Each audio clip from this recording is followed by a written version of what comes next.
had a crazy weekend. Glad that you guys are all here. Thank you so much for joining. My name is Sharon Brubaker. I'm the grief specialist. I work with women who are grieving and who are grieving from a broken heart. And I absolutely sit with you so you can feel heard, understood. And I'm here. Thank you, everybody. Thank you for allowing me here. Tonight, this weekend was really tough. It was a tough weekend. If you guys know anything about me, I have a daughter named Brittany, who's an amazing mama who has 2 little kids. And Brittany was out of town. And so I had the 2 kids. And that literally took, that took my time away. I've been dealing with the kids. And the little boy, we were in urgent care Saturday night. Sunday, I didn't get to the pharmacy on time, even though I had some of the medication of what he's needed. It's just been a crazy, but she gets back tonight at 10 p.m. And I wanted to go live to kind of piggyback on where I went live on Saturday. On Saturday, in TikTok, Saturday morning, I did a class on why we resist grief. And today I want to do a class on why we pretend. There's 25 different ways I want to talk about that people pretend not to have grief. 25 ways that we pretend not to have grief. We do this in our grief, friends. We all do it. You don't escape doing it because some of them are minor and some of them are really huge. Some of the ways that we pretend are absolutely minor and some of them are really huge. The number one way that we pretend is saying, I'm fine. I think we do this for a couple of reasons. I think we say I'm fine because we're trying to protect them and we're also lying to ourselves. I think more so than anything, we're saying I'm fine because of them. People will come up to you, they ask you about your grief, and you tell them that you're fine. We absolutely do this. We do it all the time. And sometimes it comes out so fast, we didn't even realize it was going to come out. Sometimes it comes out so fast, and you're like, oh my gosh, I didn't mean to say that. Why did I say that? Or people will walk up to you and say, I heard your nephew Austin died. I just want to tell you, my heart is really breaking for you. And you say, it's okay. I don't know why we do that. We just do. It is in protecting of them, okay? We stay busy. Another way we do it is we stay busy. If we stay busy, guess what we're not doing? As long as I'm staying busy, I'm not grieving. I'm not feeling. It's absolutely okay for me to stay busy because I'm not grieving and I'm not feeling. We do numbing techniques, and we're really good at this, you guys. We're really good at numbing it out. We numb out the grief. We numb out the grief in a multiple of different ways, right? Let me see if I can change that so you guys can see. I like this light here, but I don't like it shining on my board. Let me see if I can move my board a little bit. Anyway, we numb with wine. You guys have seen me draw this picture 100 times. We numb with wine. We numb with food. These are chocolate chip cookies. We eat the food. Now, you either eat the food or you don't eat the food. Either way, you're using the food as a numbing technique. You resist the food or you're eating the food. You're using it as a numbing technique. Another way we do it is shopping. We love to shop. We love to shop. And where do we love to shop? We love to shop on the internet. We love to shop on Amazon. We love to shop on TikTok shop. We're all in there shopping on the TikTok shop because we really love it. The other thing we do, so we drink wine, we eat, we shop, we watch television, right? We watch television. Oh, that's not a TV. That's a shopping bag. Sorry, guys. We watch television. You got to be a little bit older to get this TV, though. These are rabbit ears. So we watch television, we scroll on internet, we shop, we eat, we stop eating. We absolutely don't eat. We control the food. We do that on purpose. Smoking is another one. We bite our fingernails. Absolutely. We smoke. We gamble. We bite our fingernails. We partake in pornography. We watch pornography. We rewatch and rewatch shows over and over again on television. We eat popcorn every night. We eat popcorn. We do something that the two of us used to do together all the time. We do that thing. And then sometimes we do nothing at all. Not talking about your person, not talking about them is pretending. Not talking about your person is pretending. If somebody comes up to you and says, hey, I'm so sad, I heard that Austin died, and you change the subject, you're pretending. You're in pretending. A lot of times the techniques that we use to pretend, we don't even realize that they are pretending techniques. We don't realize that they are pretending techniques. Hoarding. She said, someone is saying hoarding, working excessively. Smoking is another one. Nail biting, pulling our hair out. Now, I didn't pull my hair out. Pulling our hair out, eating our hair, picking our skin. Picking our skin. Hey, Jamie, I'm glad you're here. Some are waiting for death. Yes, absolutely. So Jamie says some are waiting for death. And you know what the equivalent of that is? Not living. Not living. Just waiting for death. Picking anything on our skin. Picking to the point that we're getting areas infected. Cutting, right? Cutting, sleeping. Shoving the tears back. Pushing the tears back. Now, tears have a couple. So pushing them back so no one else can see, right? Crying all of the time. Crying all the time and not even being able to have a conversation. Tears all of the time. No matter what anyone says, someone walks in and you're like, I love that color purple, and you just start crying. It is another way of pretending. Shoving the tears back. Being strong for everyone in the room. We can be strong for everyone in the room. Hear me out. Friends, it's absolutely okay to be strong. We have to be strong to get through this. But some of us believe that being strong means pick everything up and walk into this grief no matter what. But sometimes we're being strong for everybody in the room. We're so busy being strong for everybody in the room, we're not even doing our own grief. We're not even handling our own grief. Hey, everybody, thank you for showing up. I'm live in 3 places right now. I'm on Instagram, I'm on Facebook, and I'm in the TikTok. I had a crazy weekend.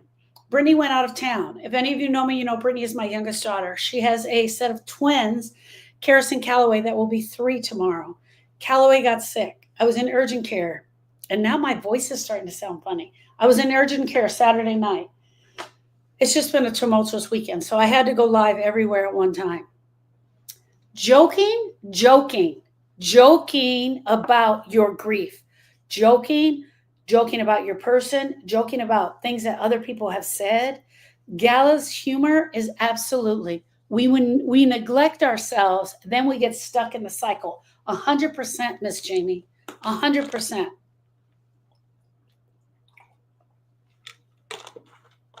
We don't take showers. We don't take baths. We don't brush our teeth. First of all, we don't have the energy to do that. We absolutely don't have the energy to do it. So we don't do it. But the second thing is, we also pray to God to open up a crevice for us to jump in and for him to cover it up so that we don't have to come back. Not sleeping. Picking the skin. She said, that's me. Avoiding other people. Avoiding other people. Avoiding others.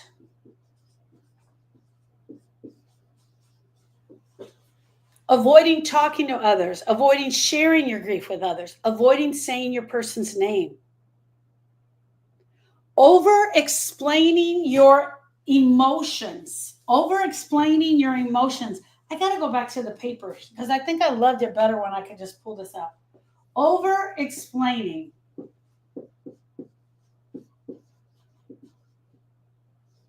Your emotions. I'm so sorry. I'm sorry that I'm emotional. I'm sorry that I'm emotional here in the bank.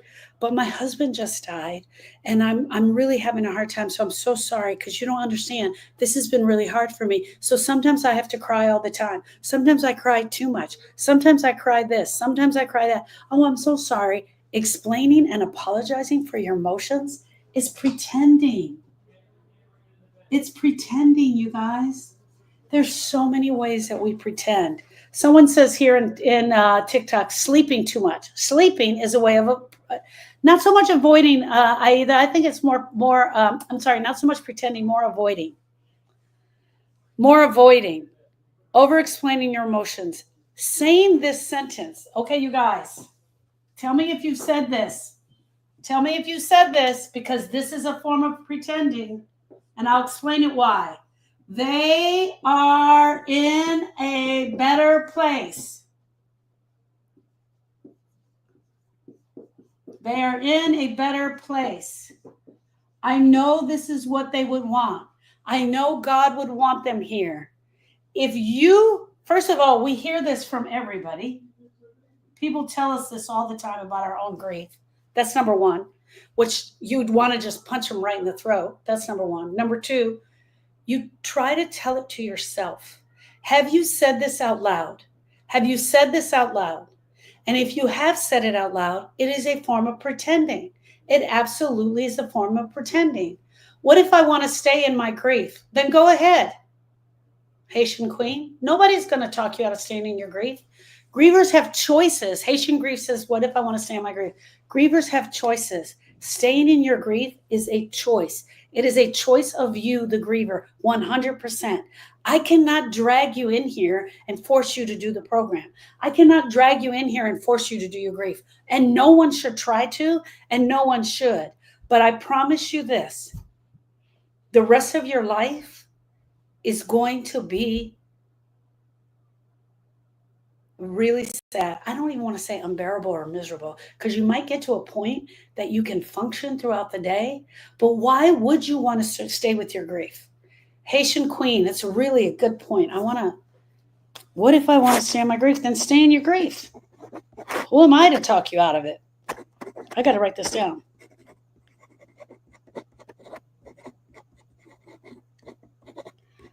There are a lot of people who feel like their life's mission now is to be the griever. They feel like it's their life mission to be the griever. And if that's the way you want to be, then by all means have it.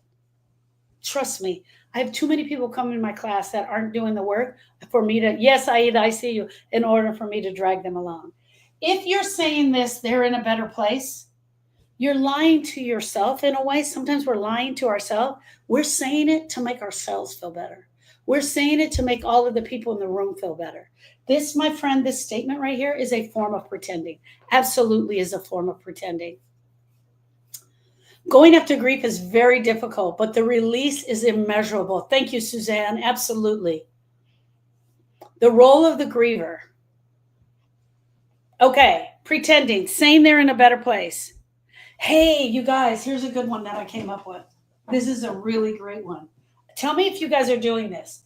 Avoiding your own reflection.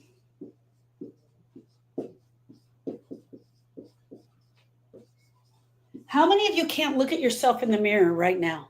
How many of you know that there's a reflection there, but you won't look? You'll brush your teeth. You'll go down there and you'll brush your teeth.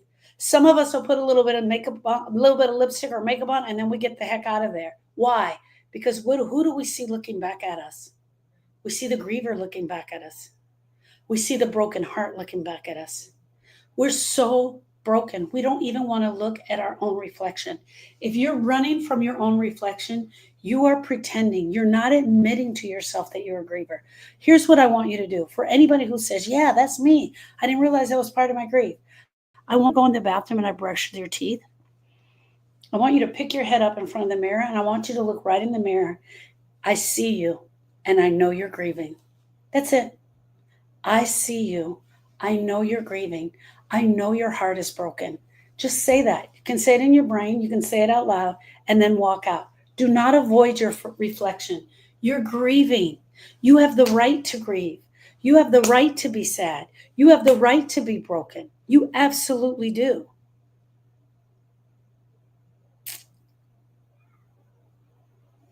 Here's another form of, I have so many on the list. I want to pick the ones that I want to share with you guys. I should be over this.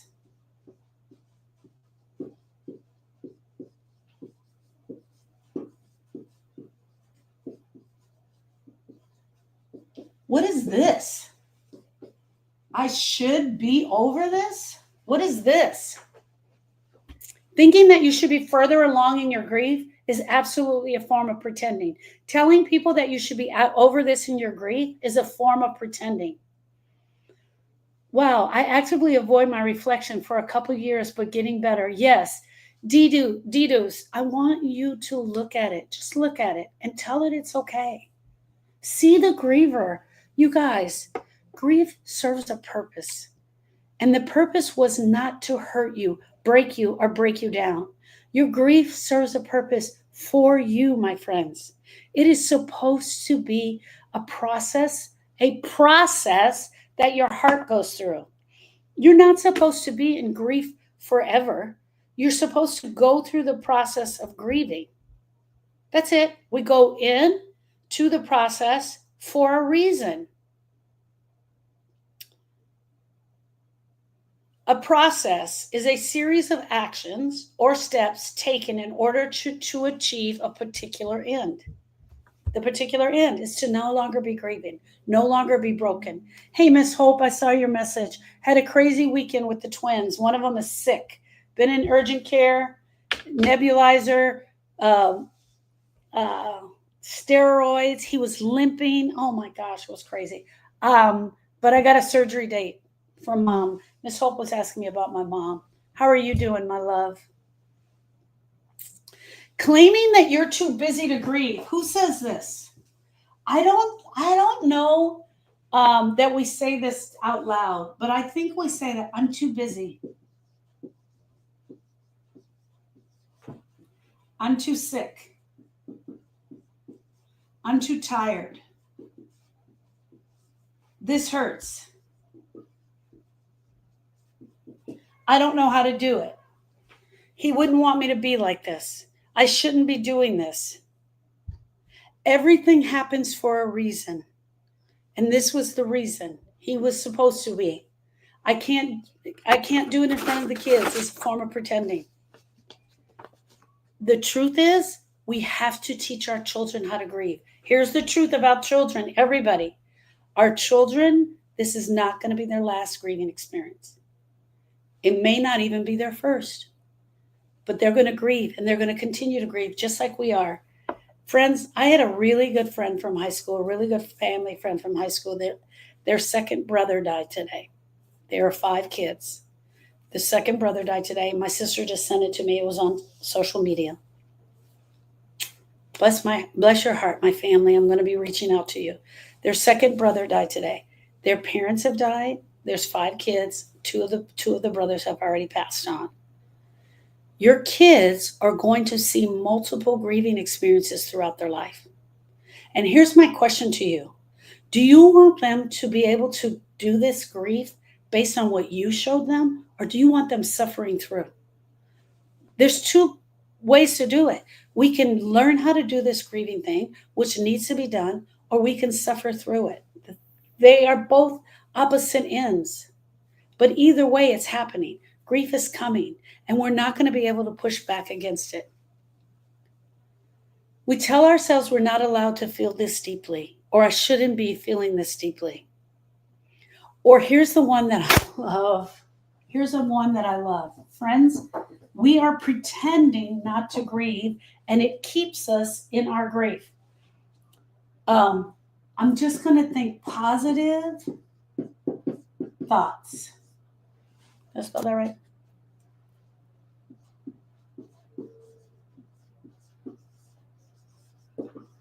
This is my handwriting printing. Positive thoughts. I want to think positive thoughts. I'm going to think good thoughts about him.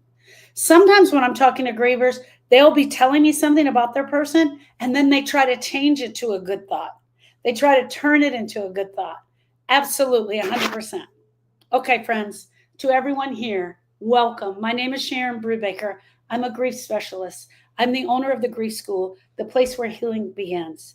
I sit with women so they can feel heard, understood, and mostly important, supported while they are on their unique grief healing journey. And they had a beautiful woman come in here today just a few moments ago and said, what if I don't want to heal? What if I don't want to grieve? Then don't. Then don't grieve. Grievers have choices, and this grieving process is yours. It is not mine. I can't tell you what to do, and no one should tell you what to do. You should do what feels right for you.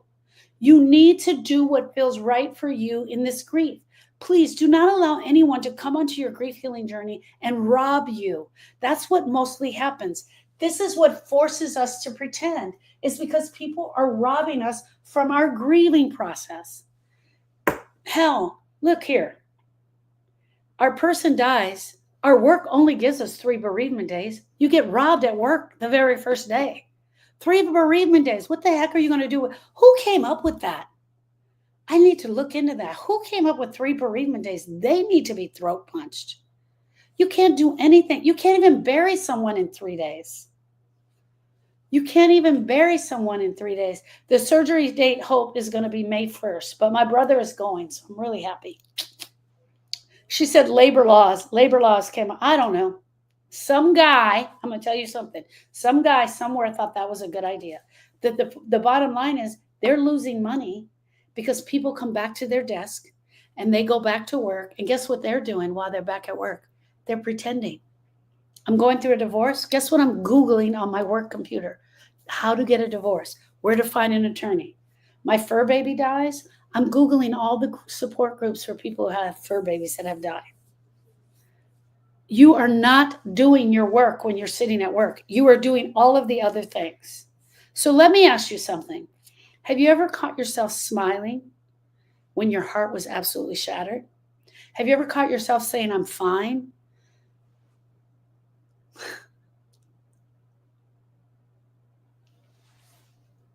Maybe I shouldn't say throat punched. My daughter says it all the time to my husband. She's like, you should throat punch her, meaning to me. Saying I'm fine when the truth is I'm barely getting out of bed. Telling people I'm okay. We don't just pretend around others. We also pretend to ourselves. And when we pretend to ourselves, we can't move beyond the grief, my friends. Hold on one second. Throat punch. I said something angry about a person. I'm healing over and correcting myself not to. Then I said I can't be angry. Caught myself saying sorry. Suzanne is giving me, and that was the one I came up with first, but I didn't process it. So trying to have positive thoughts all the time about your person, having positive thoughts about your grief, having positive thoughts about your reaction to the grief, trying to switch it, have your brain trying to switch it into a positive thought. That's exhausting. Absolutely exhausting. Trying to come up with a positive thought, even saying something like, at least he's with grandma now. Guys, there's so many areas in grief that we can turn into a positive thought, which I want to just tell you guys, most of the time, is just BS. Grief sucks. Grief hurts. Our hearts are broken. Our hearts are absolutely broken. Our hearts are absolutely broken. And when our hearts are broken, we do the weirdest things. I just don't understand it. We do the weirdest things. Okay. This is what Suzanne is talking about. It's one of the things that I teach in the class. Suzanne, I put it up, but I didn't go all the way. So thank you for reminding me to go back. Fine is feelings inside, never expressed.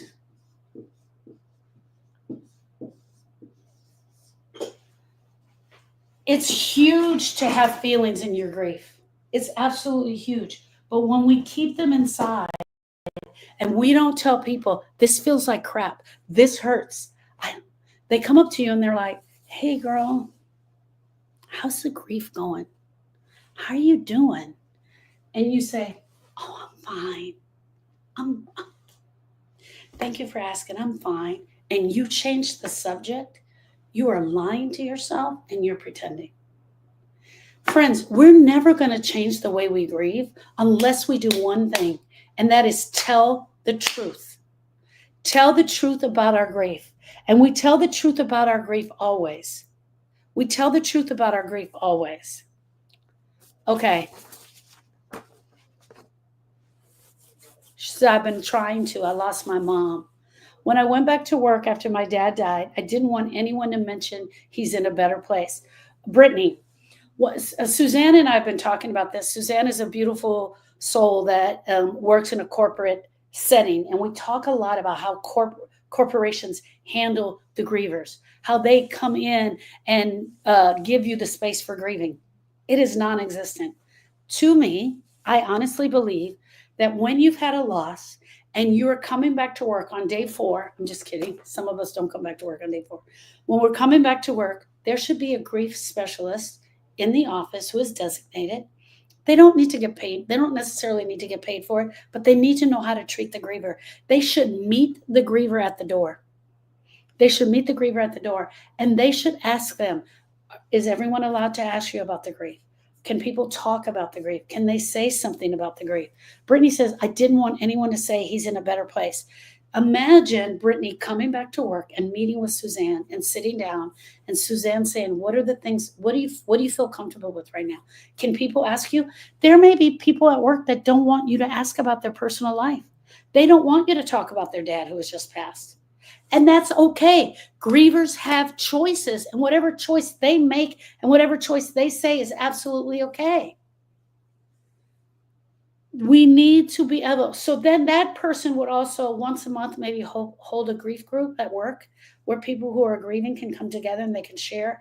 They can help create the environment for how grieving should be at the workplace.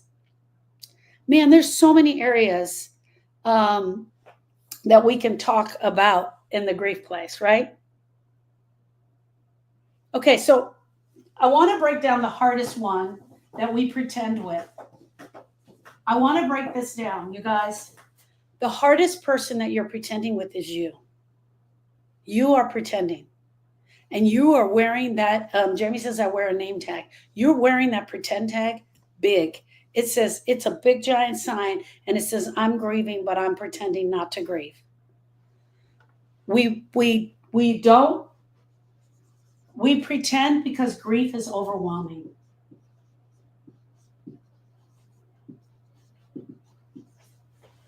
We pretend because it's overwhelming. And it's too hard to face the truth. Admitting the depth of our pain makes it feel real. And once it feels real, it absolutely becomes unbearable. So we pretend that it's not as bad as it is because we have to, because we don't know how to do this grieving thing. So one of the things we do in pretending is we pretend because it's so overwhelming. We pretend because we're terrified.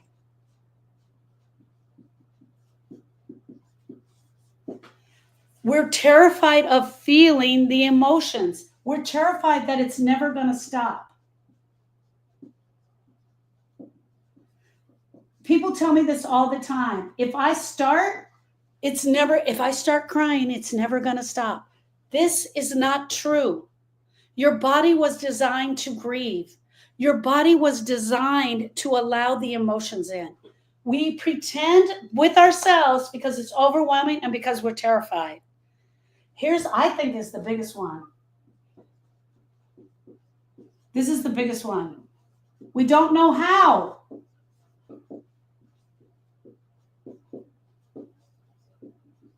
We don't know how to grieve. You guys, look at this. Poor guy. I bought this book on here, and I'm using it for everything. This is the book on how to grieve. Let me go to chapter 3. Here's chapter 3. You will pretend to grieve. You will pretend by not crying in front of your friends. You will pretend by not crying in front of your children. You will tell people that you're okay. This is all in chapter 3. You were going to tell them you're okay because you know what? No one has ever taught you how to grieve. No one's ever told you that this is a process that your body should go through. That is absolutely okay. It's okay. It's okay. I know it hurts. I see you. I am you. I know this hurts. I know this hurts really bad, but no one ever gave you this book, and it's about this thick. And this book is on how to grieve, and no one ever gave it to you. And so, because we don't know how to grieve, we pretend. Okay. And the last one, and I think this is huge. Do I have room for you guys to see it? Is shame. Shame is the last one that we think we're weak if we get caught crying. We shamed ourselves into not handling this better. I should have handled this better. Should have done this better. So instead of being honest, we pretend that everything is okay. We pretend that everything is okay. Jamie says, then how do you grieve? You come in here and you learn about grief. You join the grief school. You join the grief school on Facebook. You join the grief school. You come to my program and I teach you all about, this is what I teach. Friends, before we can even grieve, we have to learn what grief really is. We have to learn why we grieve. We have to understand the history of grief. So we learn that first, which is a lot of what I teach you in here. And then once we get through that, we start working on the grief. There's a distinct way to work on the grief, for sure. And that's not what I teach here. Thank you, men. I'm just glad you're here because I'm telling you, knowing that someone heard you and understood you will start to make a difference, that there's a place to lay your grief. Okay, so that was how we pretend, right? Let's talk about how we pretend around others. Oh, you guys, this one is good. We don't want to make them feel, what don't we want to make people feel? Uncomfortable.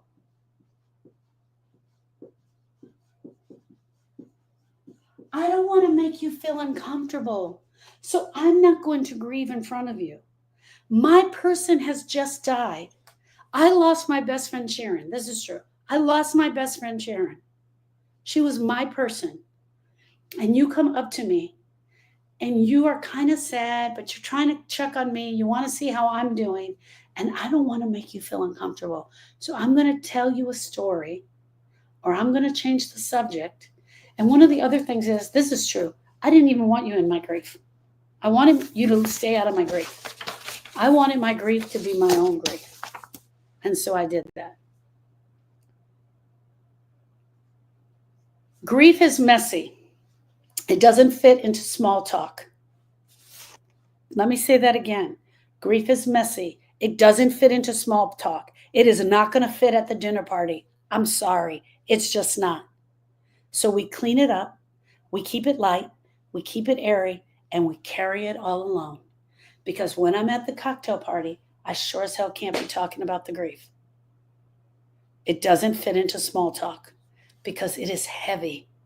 Someone said, I don't know if they said it in the live the other day, they said, the air is so thick, I can't even breathe. We're afraid people will stop asking. We're afraid people will stop asking if we keep talking about our person. If I keep saying Austin, people don't want to talk about Austin. They don't want to hear about Austin. Austin was my 10-year-old nephew that drowned at the lake on Father's Day weekend. He drowned in 2006. That's what sent me on this journey. Hey, Rosa.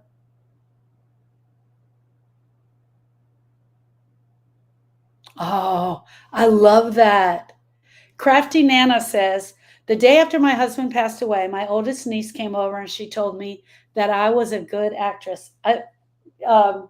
Crafty Nana, I do this all the time. And the award goes to the Academy Award. We win an Academy Award for this.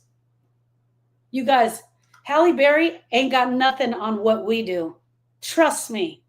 Trust me. Demi Moore, she just won her first award. She's got nothing on the acting that we do. We win the award for being the most amazing actresses in the world. Absolutely. We win the award. They don't have anything on us. Okay, we're afraid people will stop asking about us, our person.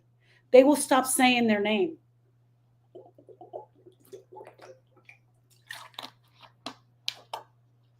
They'll stop talking to us about them.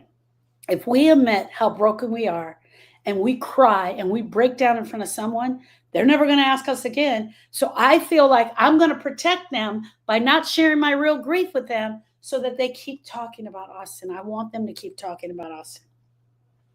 We're trying to protect them.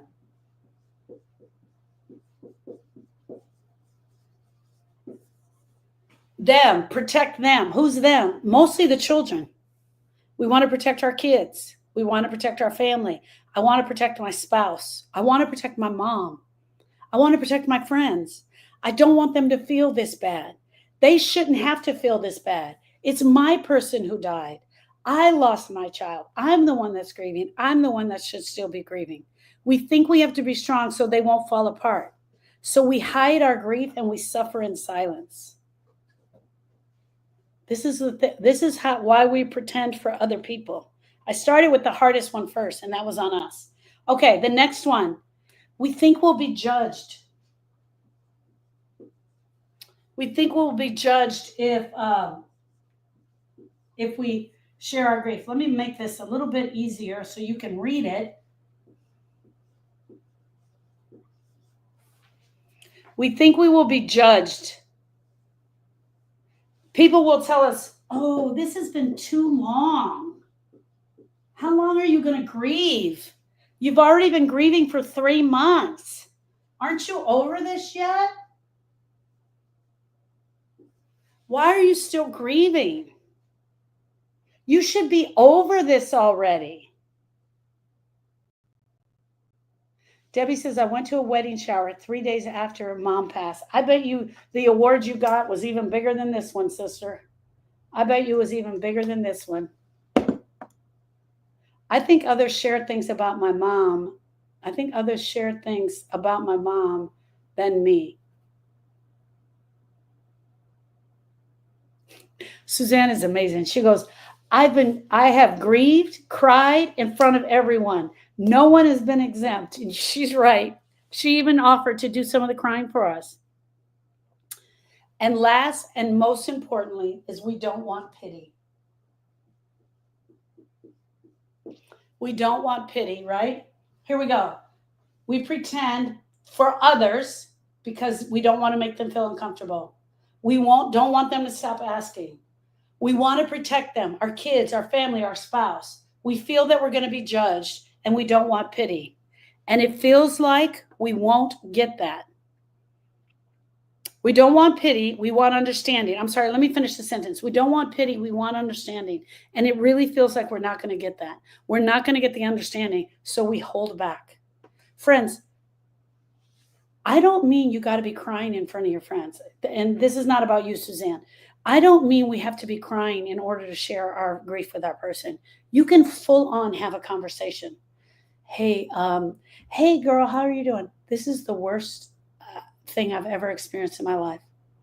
I never thought I was going to live past this. I can't believe this is happening to me. Hey friends, my name is Sharon Brubaker and I'm a grief specialist. I'm the owner of the Grief School, the place where healing begins. Here's the places you can find me right now, as we are speaking. I am on YouTube. You can follow me on YouTube at the Grief School. You can follow me on Facebook at the Grief School. You can follow me on Instagram at Heal at the Grief School. And most importantly, you can follow me on TikTok. I sit with women so they can feel supported, heard, and understood. Here are some things that are great about my program so far. Here's all the free stuff that you can take advantage of right now.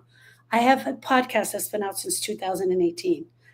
Follow me on the podcast, wherever you get your podcast. As a matter of fact, I was just rated number 28 out of 100 on the Grieving podcast. I'll have to bring that out so you guys can see it. If you go back to the beginning podcast in 2018, I'm sure I was a little goofier than I am right now, but you'll hear Erica. Erica's the mother of Austin and Donovan. Austin drowned in 2006, and Donovan died in a motorcycle accident in 2015. I have some dates coming up where you absolutely will be able to meet Erica. She's going to be coming out soon, so you guys can meet her. I have the podcast. I have a blog. I have the Facebook group. I'm live in the Facebook group. I'm doing it right now. Did a combination tonight. I love it. Absolutely love it. You can also Join me at this grief study hall. It's every Tuesdays and Thursdays. It's from 1 to 3 Central Standard Time on Tuesdays and from 10 to 12 on Thursdays.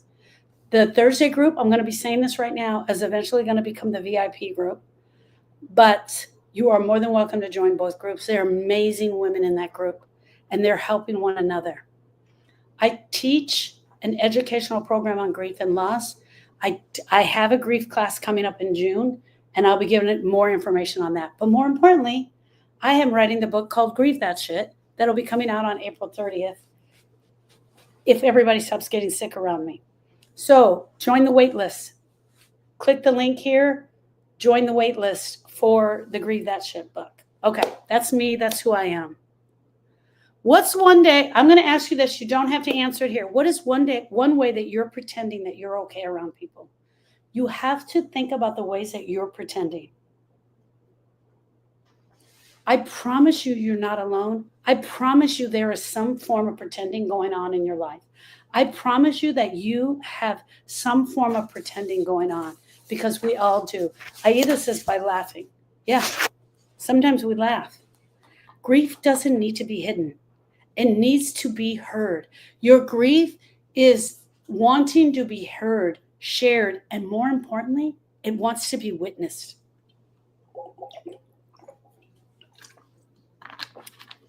It wants to be witnessed by you, and you want it witnessed by others. Allowing your grief to be out and be shared is one way that we can process the grief openly. There was a beautiful woman in here earlier and said, what if I don't want to heal? And I said, then don't. But one of the things you don't want to do is you do not want to become a grief queen. And hear me out. Just because you decide you're not going to pretend doesn't mean you get to be the grievous person for the next 20 years. Because ain't nobody want to deal with that. There's a line, friends. There's a line. And I don't know where that line is. I don't know where that line is for you. But I have met people that are crying about the loss of their divorce 25 years later. You've got to do your work. You, the griever, has got to do your work on your broken heart. You have to understand that there's a part of your grief that needs to be done. Does that mean you don't get to share it? No. You should get out and share it. Absolutely. You should get out and be honest about your grief and share it and talk about it to the point that you feel okay with it. Your grief doesn't need to be hidden. It needs to be heard. It needs time. It needs space. It needs truth. You can't heal a broken heart by lying about it, by sticking it under the covers. The first step in healing is your honesty. Hope says, I say I'm okay, but not okay when people ask. That sounds true to me, Miss Hope. It sounds really true. Sounds like, yeah, I'm okay. I have a roof over my head. Yeah, I'm okay. Jerry left me with the things that I needed. But the truth is, I ain't okay. My heart's not okay. Yeah, it sounds like the truth to me. It doesn't sound like a cliche line. Now, I want to go back to that. Some people, that might actually be a cliche line. From knowing you, I feel like that is a truthful statement. The first step in healing is being honest with yourself, and honest with at least yourself and at least with one other safe person. Who's the safe person? The safe person is someone who's going to listen to you and hear you without judging you, without trying to correct you, and without trying to move your grief. Hear me out. If you say to somebody, I'm really having a hard time today, and they say, wow, tell me more about that. What does that feel like? How does that feel? If someone does that to you, they're a safe person. They're really listening to your grief. Wow, I'm really having a hard time today. Well, you know he wouldn't want you to feel this way. You and I need to go to the mall. We need to go shoe shopping. Why are you still dealing with this? It's been 3 months. You should be over this already. Not a safe person. Someone who tries to fix your grief or change your grief is not a safe person. Someone who listens to you, who hears what you're saying, and just sits there with you is a safe person. So let me say this again. The first step to healing is your honesty, being honest about where you are, honest about yourself, and having one other living soul hear what you have to say is being honest. Okay, guys, thank you so much. That was the lesson on pretending. I'm going to end the live here. I'm going to stay in TikTok for a little bit. I love that you were here. Chrissy said, stop talking about me. I was just talking about, I use humor to avoid pain. Miss Chrissy's, I love Miss Christy. I'm so grateful you're here. I'm trying to smile when I want to cry. Cry, girl. You need to cry. If you need to cry, then we cry. Here's the other thing. The crying is going to come around again. It comes around again. I need to start crying. It comes around again. This is the grief crying. It comes around. But what we do is we do this. This is what we do. And then tomorrow, I start to feel it start winding up again, but I do this again. And then, what's today's Monday, Tuesday, Wednesday, Thursday. By Friday, this thing looks like this, where this right here was probably 5 crying episodes. Don't smile when you want to cry. Don't do that. It's okay to do that in some instances, but know that later you're going to be doing this. You're going to allow the cycle of the crying to go through. Okay, everybody on Facebook, I'm going to go now. Thank you so much. Thank you, TikTok. Thank you, Instagram. I'm sorry. Thank you, Instagram. Thank you, YouTube. Thank you, Facebook. And I will be on TikTok. I love you all. I'll see you later. You're very welcome.